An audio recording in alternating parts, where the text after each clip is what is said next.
Detroit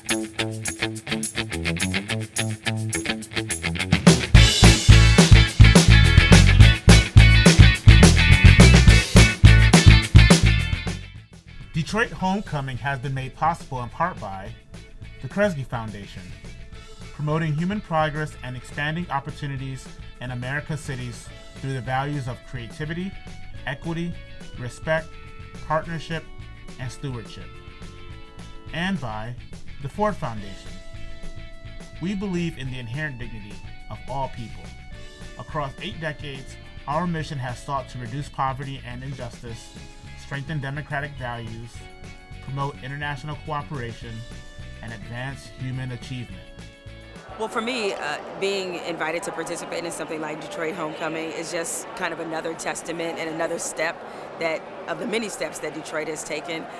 There's so many of us that are from here that have gone off into all corners of the world that are so proud of this city, and anytime we get the opportunity to come back and celebrate what that means, what Detroit means, it's just a really warm and welcome feeling. So for me to be a part of Detroit Homecoming, it's just another example of why I credit this city so much with my personal, professional growth and development. I always tell people, like, Detroit is the city that raised me. And so this is just sort of in line with what I say publicly about Detroit all the time. That's a wrap. I think we got it. That's good. No, that was good. One take. What's been your favorite part of Detroit Homecoming? The best part about Detroit Homecoming is honestly seeing all the awesome and brilliant things that Detroiters are doing everywhere. There's not many things that would bring us all back into one collective experience like this. And so when you hear about, what we're doing in the financial world, what we're doing in the creative world, it's just very inspiring. And it's just a reminder for people who don't already know that great things happen in this city. It produces great people. And this has been an amazing experience to see kind of all of that, come together. So the connections, the networking, even being able to be in touch with old friends who, you didn't expect to see here, and you're like, oh my goodness, you're here. And it also reinforces the fact that, most places, they say it's 6 degrees of separation. In Detroit, it's like 3. So it's just amazing to kind of get the opportunity to connect with so many different people from Detroit. And the people in Michigan are the best.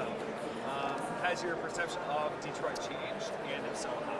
Well, the only reason why I would say my perception of Detroit never changed, but I always had a different perception than most people. I realized very quickly the outside world, outside of the borders of Detroit, people looked at this place as a place that didn't deserve nice things, that was to be left behind, that was a blight on this country, even though it was very much the DNA of what this country is about. And so my perception was always that Detroit has an amazing capability and power here, and it's just that, I guess to borrow the line that Willie Beeman said in Any Given Sunday, I've always been a star, y'all just didn't know it, right? Detroit has always been a star. The rest of everybody else is just now figuring this out. And so I've always looked at Detroit in the same way. More than anything, I think, especially as I've gotten or lived in other cities, in each different city I live in, it just makes me prouder of where I'm from. And so it's kind of one of those things where, like, the connective tissue I have to this city will never be broken. And I'll always want the best for it, and I always think the best of it. I'll give you one more question. But I do think it's like, I told you I was from Saginaw, it's like Detroit, Flint, Saginaw. Yeah. There's like that soul. Yeah. Soul in those cities. Yes, absolutely. A lot of hard work. What do you think is going to, or what's the first connection you're going to make after maybe Detroit? What's the next thing that will inspire you to be back? Well, one, my family will not let me not come back to visit. So I was like, well, I think, for me, coming back here is natural. Like, I will go a few months and say, okay, it's time for me to go back to Detroit. So I don't need excuses to come back to Detroit. I want to come back to Detroit. So there's kind of that difference. But as the city is transformed, as it's going through this renaissance, one thing that really stands out for me is that it used to be most of the reasons I was coming back to Detroit were for personal reasons. Now I'm coming back here for a lot of business reasons, and that's an encouraging sign, because that's just more of an example that great things are continuing to happen here, and a lot of people want to be a part of it. Oh, I got one more question.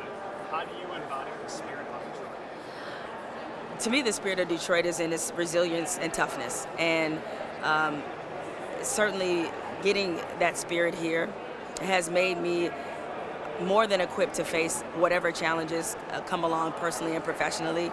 You know, we're used to being doubted, we're used to being disrespected, and so it gives you a chip on your shoulder and it motivates you to achieve even more, because you know that people, based off just where you're from, don't expect much. And that's something that I've always carried with me throughout my entire professional career, and it's driven me because I know that we get counted out. And I also want the people here, and not just my family, but the city itself, I want them to be proud of me, because wherever I go, I'm representing this city.